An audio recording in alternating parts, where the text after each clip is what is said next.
આજે આપણે શીખીશું ગુણાકારની રીતે અવિભાજ્ય અવયવો। આપણી આસપાસ આપણે ઘણી વસ્તુઓને જોઈએ છીએ, જેમ કે ફોટો ફ્રેમ, પાણીની બોટલ, પેન વગેરે।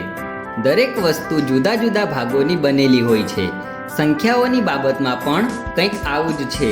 જો આપણે સંખ્યા 6 ની વાત કરીએ તો તે બની છે 2 અને 3ના ગુણાકારથી। તેવી જ રીતે જો આપણે સંખ્યા 10 ની વાત કરીએ તો આ બની છે 2 અને 5ના ગુણાકારથી। એવી સંખ્યાઓ કે જેના ગુણાકારથી એક સંખ્યા બનેલી હોય છે તે સંખ્યાનો અવયવ કહેવાય છે। ઘણીવાર આપણે કોઈ સંખ્યાને છૂટી પાડીને તે કઈ સંખ્યાઓના ગુણાકારથી બની છે આ જાણવાની જરૂર હોય છે, એટલે કે તે સંખ્યાના અવયવ જાણવાની જરૂર હોય છે। કોઈ સંખ્યાને છૂટી પાડીને અવયવ જાણવાની રીતને આપણે કહીએ છીએ અવયવીકરણ। ચાલો સંખ્યા 40નું અવયવીકરણ કરીએ। શું તમે સંખ્યા 40ને 2 અથવા વધારે સંખ્યાઓના ગુણાકાર સ્વરૂપે દર્શાવી શકો છો? પ્રયત્ન કરો। પ્રયત્ન કરવાથી તમને જરૂર સમજાયું હશે કે 40નું અવયવીકરણ જુદા જુદા પ્રકારથી કરી શકાય છે, જેમ કે 2 ગુણ્યા 20, 4 ગુણ્યા 10, 5 ગુણ્યા 8 વગેરે। આનાથી તમને શું ખબર પડશે?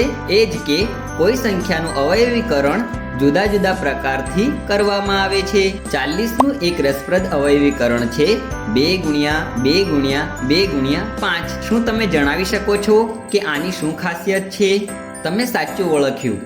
આ અવયવીકરણમાં બધા અવિભાજ્ય અવયવો આ પ્રકારે કોઈ સંખ્યાને ગુણાકારની રીતે અવિભાજ્ય સંખ્યામાં દર્શાવવી તેને કહેવામાં આવે છે ગુણાકારની રીતે અવિભાજ્ય અવયવો। ધ્યાન રાખવું, કોઈ સંખ્યાનું અવયવીકરણ થાય છે તે સંખ્યાને નાની સંખ્યાઓમાં વિભાજન કરવું, જ્યારે કે કોઈ સંખ્યાના ગુણાકારની રીતે અવિભાજ્ય અવયવ હોય છે તે સંખ્યાને અવિભાજ્ય અવયવમાં વિભાજન કરવું। હવે પ્રશ્ન એ છે કે આપણે ગુણાકારની રીતે અવિભાજ્ય અવયવો કઈ રીતે પાડીએ? ચાલો આ કરવાનો એક રસપ્રદ ઉપાય શીખીએ। માની લો કે તે સંખ્યા જેના ગુણાકારની રીતે અવિભાજ્ય અવયવ પાડવાના છે એ એક વૃક્ષ છે। જે પ્રકારે વૃક્ષ ડાળીઓથી વિભાજિત થાય છે, બસ તેવી જ રીતે આપણે તે સંખ્યાના અવયવોની એવી જ જોડ જાણીશું જેનો ગુણાકાર તે સંખ્યા હશે। તે જ પ્રમાણે જે પ્રકારે વૃક્ષની ડાળીઓ નાની ડાળીઓમાં અને છેલ્લે પાંદડામાં વિભાજિત થાય છે, બસ તેવી જ રીતે આપણે અવયવોને નાના અવયવોમાં દર્શાવતા જઈશું। છેલ્લા પગલામાં જેમ પાંદડાનું વિભાજન નથી થઈ શકતું, બસ તેવી જ રીતે નાના અવયવોને મેળવતા આપણે આ પરિસ્થિતિમાં પહોંચી જઈએ છીએ જ્યારે આપણે કોઈ અવયવને તેનાથી નાના અવયવમાં દર્શાવી નથી શકતા, એટલે કે આપણે આપેલી સંખ્યાના અવિભાજ્ય અવયવ મેળવી લઈએ છીએ। છે ને આ રસપ્રદ રીત? ગુણાકારની રીતે અવિભાજ્ય અવયવો પાડવાની એક બીજી રીત છે, એ છે વિભાજનની રીત। ચાલો એને સમજીએ। આવો 40ના અવિભાજ્ય અવયવ મેળવીએ। સૌથી પહેલા વિડીયોમાં દેખાય છે તેવી આકૃતિ બનાવો। સંખ્યા 40નું અવિભાજ્ય અવયવીકરણ કરવાનું છે, એટલે તેને સૌથી ઉપરની હરોળમાં બીજા ખાનામાં લખીશું। હવે આપણે નાની અવિભાજ્ય સંખ્યા શોધીશું જે 40નો પૂરેપૂરો ભાગાકાર કરતી હોય।